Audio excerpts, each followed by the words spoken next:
নবদিগন্ত ক্লাবের উদ্যোগে স্বেচ্ছায় রক্তদান শিবির। 25তম রজত জয়ন্তী বর্ষ এবং 79তম স্বাধীনতা দিবস উপলক্ষে স্বেচ্ছায় রক্তদান শিবিরের আয়োজন করতে যাচ্ছে নবদিগন্ত ক্লাব। এ বিষয়ে সংবাদ মাধ্যমের সাংবাদিক সম্মেলন করে বিস্তারিত তুলে ধরেন ক্লাবের সহসভাপতি মিঠু দেবনাথ। পাশে ছিলেন সহসভাপতি ভাস্কর দে, কার্যকরী কমিটির সদস্য সৈকত সাহা। আগামী 15ই আগস্ট 79তম স্বাধীনতা দিবস পালিত হতে চলেছে। এদিনই রক্তদান শিবিরের আয়োজন করতে চলেছে ক্লাব কর্তৃপক্ষ। গত 2021 সাল থেকে টানা এই রক্তদান শিবিরের আয়োজন করে আসছে এই ক্লাব। করোনা মহামারীর সময়েও এই রক্তদান শিবিরের আয়োজন করে গেছেন উদ্যোক্তারা। এদিন এর অনুষ্ঠানে প্রধান অতিথি হিসেবে মুখ্যমন্ত্রী ডক্টর মানিক সাহাকে উপস্থিত থাকার আমন্ত্রণ জানানো হয়েছে। এছাড়া থাকবেন রামকৃষ্ণ মিশনের স্বামী ভক্তি সুধানন্দ মহারাজ সহ আরও অন্যান্যরা। এ নিয়ে ক্লাবের সহসভাপতি আরও জানান, আমি নবদিগন্ত সামাজিক সংস্থার সহসভাপতি বলছি, মিঠু দেবনাথ। নমস্কার সমস্ত সাংবাদিক বন্ধুদের। প্রথমে আমি নবদিগন্ত সামাজিক সংস্থার পক্ষ থেকে অভিনন্দন জানাই আপনারা এখানে এসেছেন বলে।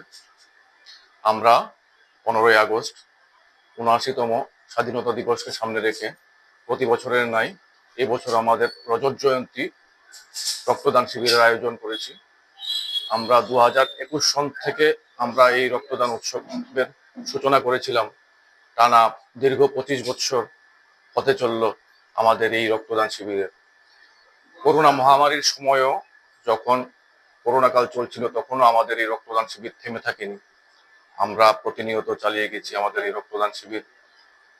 আমরা এই রক্তদান শিবিরের মাধ্যমে হয়তোবা আমরা অনেকের প্রাণ বাঁচাতে পেরেছি।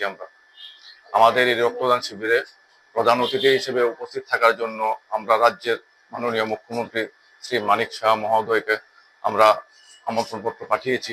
ওনার কাছ থেকে এখনো আমাদের কাছে কিছু কনফার্মেশন আসেনি, তবে আলোচনা চলছে ওনাদের সঙ্গে।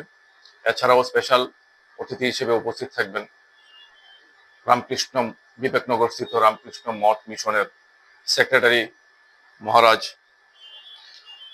স্বামী ভক্তি সুধানন্দজি মহারাজ।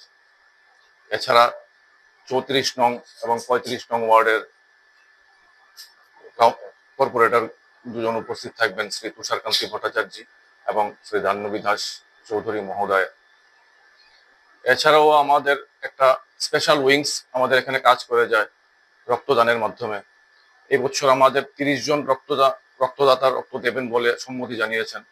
তার মধ্যে আরো 21 জন আমরা স্ট্যান্ড বাই কন্ডিশনে রেখে দিয়েছি, কারণ আমাদের যে স্পেশাল উইংস সারা বছর রক্তদানের কাজ করে থাকে। যখনই যার রক্তের প্রয়োজন পড়ে আমরা ওই স্পেশাল উইংস থেকে আমরা একটা হোয়াটসঅ্যাপ গ্রুপ আছে আমাদের, সেই গ্রুপের মাধ্যমে যদি কেউ রক্ত প্রয়োজন হয় নেগোসিয়েশনের মাধ্যমে আমরা ওনাদেরকে সারা বছর আমরা রক্ত দিয়ে থাকি। এছাড়া আমাদের সারা বছরের নবদিগন্ত কর্মকাণ্ড সম্পর্কে তো সবাই জানা আছে আপনাদের। আমাদের টোটাল সারা বছর 17টা আমরা প্রোগ্রাম পরিচালনা করে থাকি। তার মধ্যে আমি 3টে আপনাদের সামনে তুলে ধরছি। যেমন একটা হলো আমাদের দৃষ্টিহীনদের মধ্যে কম্পিউটার প্রশিক্ষণ কেন্দ্র। সেটা মনে হয় ক্লাব স্তরে আর কোনো জায়গাতে এটা নেই। এটা আমরাই প্রথম চালু করেছি। এখানে 15 জন দৃষ্টিহীন ছাত্রছাত্রী প্রতি শনিবার এবং রবিবার এখানে এসে এই কম্পিউটার প্রশিক্ষণ কেন্দ্রে তার নিয়ে থাকেন, এবং যখন ওনাদের কমপ্লিট হয়ে যায় তাদেরকে আমরা শংসাপত্র দিয়ে থাকি। এছাড়া আমরা একটা বুক ব্যাংক পরিচালনা করি, যেখানে নবম ও দশম শ্রেণীর ছাত্রছাত্রীরা যাদের দরিদ্রহীন, যাদের পাঠ্য বইয়ের দরকার হয়, তারা আমাদের এখান থেকে এই বই নিয়ে তার পড়াশোনার সুযোগ করে নিতে পারেন, এবং তার কোর্স কমপ্লিট হয়ে যাওয়ার পর সেই বইগুলোকে আবার আমাদেরকে ফিরিয়ে দিতে হয়, যেন আমরা পরবর্তী সময়ে অন্য আরেকজনকে দিতে পারি আমরা এই সুযোগটা। এছাড়া আপনারা দেখতে পাচ্ছেন যে আমরা একটা লাইব্রেরিও পরিচালনা করে থাকি।